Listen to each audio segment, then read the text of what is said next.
There's been international condemnation of China after the BBC reported claims that women in so-called re-education camps for the Uyghur Muslim minority are being raped and tortured.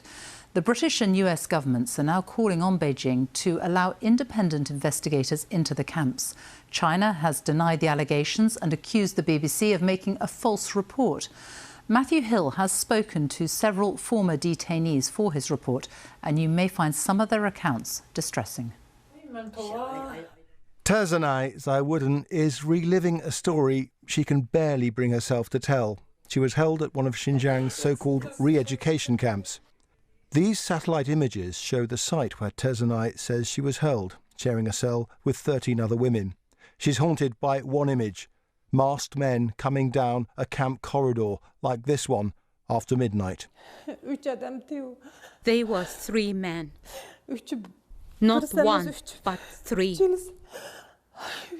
They did whatever evil their mind could think of, and they didn't spare any part of my body, biting it to the extent that it was disgusting to look at.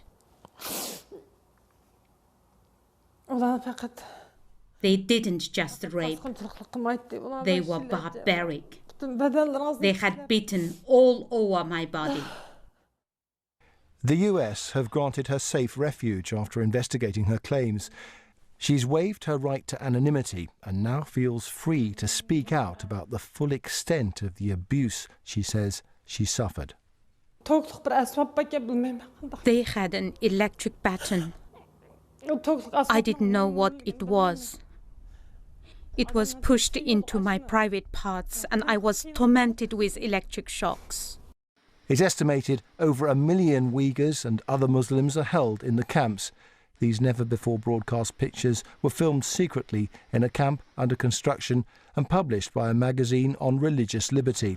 Many former camp inmates flee to Istanbul. Some talk of being forced to choose between punishment or complicity in these crimes.